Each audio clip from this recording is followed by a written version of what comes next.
नमस्कार दोस्तों, आप सभी को नवरात्रि के दूसरे दिन की हार्दिक शुभकामनाएं। आज मैं आप सभी के समक्ष नवरात्रि के दूसरे दिन माँ ब्रह्मचारिणी की कथा प्रस्तुत कर रही हूँ। जय माता दी, जयकारा माई का, बोलो साचे दरबार की जय। नवरात्रि के 9 दिन के पावन त्योहार में देवी भगवती के 9 रूपों की पूजा की जाती है। नवरात्रि के दूसरे दिन में ब्रह्मचारिणी देवी की पूजा की जाती है। ये देवी दुर्गा के 9 अवतारों में से एक अवतार है। ब्रह्मचारिणी अवतार में माँ दुर्गा तपस्या करती हैं। ब्रह्मचारिणी नाम 2 शब्दों से मिलके बना है, ब्रह्म और चारिणी। ब्रह्म का अर्थ है तप अथवा तपस्या और चारिणी का अर्थ है उत्साह से भरी हुई नारी।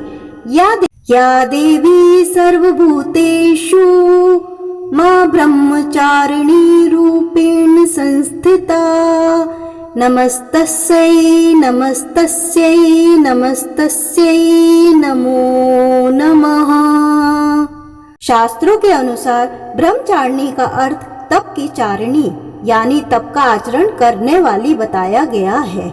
देवी दुर्गा का यह रूप पूर्ण ज्योतिर्मय और अत्यंत भव्य है। ब्रह्मचारिणी देवी के दाएं हाथ में जपमाला और बाएं हाथ में कमंडल सुशोभित हो रहा है। माँ का यह रूप अपने भक्तों और सिद्धियों को अनंत फल प्रदान करने वाला है। ब्रह्मचारिणी देवी की उपासना से तप, त्याग, वैराग, सदाचार और संयम में वृद्धि होती है। शास्त्रों के अनुसार देवी ब्रह्मचारिणी मंगल ग्रह की भी शासक हैं। वह भाग्य की दाता हैं और अपने भक्तों के सभी दुखों को हरती हैं और उन्हें दूर करती हैं। मंगल दोष और कुंडली में मंगल की प्रतिकूल स्थिति से उत्पन्न हुई समस्याओं को भी वह दूर करती हैं और इन समस्याओं को दूर करने के लिए हमें ब्रह्मचारिणी देवी की पूजा आराधना करनी चाहिए।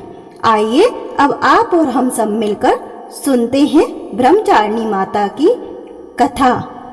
पूर्व जन्म में जब ये हिमालय के घर में पुत्री रूप में उत्पन्न हुई थी, तब नारद जी के उपदेश से इन्होंने भगवान शंकर जी को पति के रूप में प्राप्त करने के लिए अत्यंत कठिन तपस्या की थी। इस दुष्कर तपस्या के कारण इन्हें तपस्याचारिणी अर्थात ब्रह्मचारिणी नाम से सुशोभित किया गया है। 1000 वर्ष होने पर केवल फूल फल खाकर व्यतीत किए और 100 वर्षों तक केवल शाक पर ही निर्भर रहीं। कुछ दिनों तक कठिन तपस्या रखते हुए देवी ने खुले आकाश के नीचे वर्षा और धूप के भयानक कष्ट सहे। इस कठिन तपस्या के पश्चात 3000 वर्षों तक केवल जमीन पर टूटकर गिरे हुए बेलपत्रों को खाकर वे भगवान शिव की आराधना करती रहीं। इसके बाद उन्होंने सूखे बेलपत्रों को भी खाना छोड़ दिया और कई हजारों वर्ष तक वे निर्जल और निराहार तपस्या करती रहीं। पत्तों को भी खाना छोड़ देने के कारण उनका नाम अपर्णा भी पड़ गया। कई हजार वर्षों की इस कठिन तपस्या के कारण ब्रह्मचारिणी देवी का शरीर एकदम क्षीण हो उठा। उनकी ये दशा देखकर उनकी माता मैना अत्यंत दुखी हुई और उन्होंने उन्हें इस कठिन तपस्या से विरक्त करने के लिए आवाज दी, उमा। तब से देवी ब्रह्मचारिणी का नाम उमा भी पड़ गया। उनकी इस तपस्या से तीनों लोकों में हाहाकार मच गया। देवता, ऋषि, सिद्धगण, मुनि सभी देवी ब्रह्मचारिणी की इस तपस्या को अभूतपूर्व पुण्यकृत बताते हुए उनकी सराहना करने लगे। अंत में पितामह ब्रह्मा जी ने आकाशवाणी के द्वारा उन्हें संबोधित करते हुए प्रसन्न स्वर में कहा, हे देवी, आज तक किसी ने ऐसी कठोर तपस्या नहीं की है जैसे कि आपने की है। तुम्हारे इस अलौकिक कृत्य की चारों ओर सराहना हो रही है। तुम्हारी मनोकामनाएं सर्वोत्त भवेन परिपूर्ण होगी। भगवान चंद्रमौली शिव जी तुम्हें पति रूप में प्राप्त अवश्य होंगे। अब तुम तपस्या से विरत होकर घर लौट जाओ और शीघ्र ही तुम्हारे पिता तुम्हें बुलाने आ रहे हैं। तो ये थी माता ब्रह्मचारिणी की कथा जो मैंने आप लोगों को सुनाई। माँ ब्रह्मचारिणी की प्रार्थना। ददाना कर पद्म भयम अक्षमाला कमंडलु, देवी प्रसिद्ध तु मयि ब्रह्मचारिण्य नुत्तमा। माँ ब्रह्मचारिणी की आरती।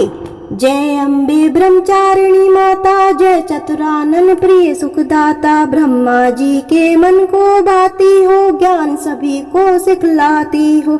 ब्रह्मा मंत्र है जप तुम्हारा, जिसको जपे सकल संसारा। जय गायत्री वेद की माता, जो मन निज दिन तुम्हें ध्याता। कमी कोई रहने न पाए, कोई भी दुख सहने न पाए। उसकी बिरती रहे ठिकाने, जो तेरी महिमा को जाने। रुद्राक्ष की माला लेकर जपे जो मंत्र श्रद्धा देकर। आलस छोड़ करे गुणगाना, माँ तुम उसको सुख पहुँचाना। ब्रह्मचारिणी तेरो नामा, पूर्ण करो सब मेरे कामा। भक्त तेरे चरणों का पुजारी, रखना लाज मेरी माता रानी। जय ब्रह्मचारिणी माता, जय मैया ब्रह्मचारिणी माता। जय ब्रह्मचारिणी माता।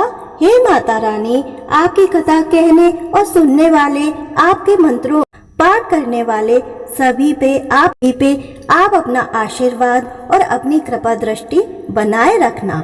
जय माता दी। दोस्तों, अगर आपको मेरा ये वीडियो अच्छा लगा तो आप मेरे चैनल को लाइक करें, शेयर करें और ज़रूर सब्सक्राइब करें और बेल आइकन को दबाएं। अगर आपके मन में कोई भी प्रश्न है तो आप मुझे कमेंट बॉक्स में लिखकर पूछ सकते हैं। जय माता दी। ओम नमः शिवाय। धन्यवाद दोस्तों।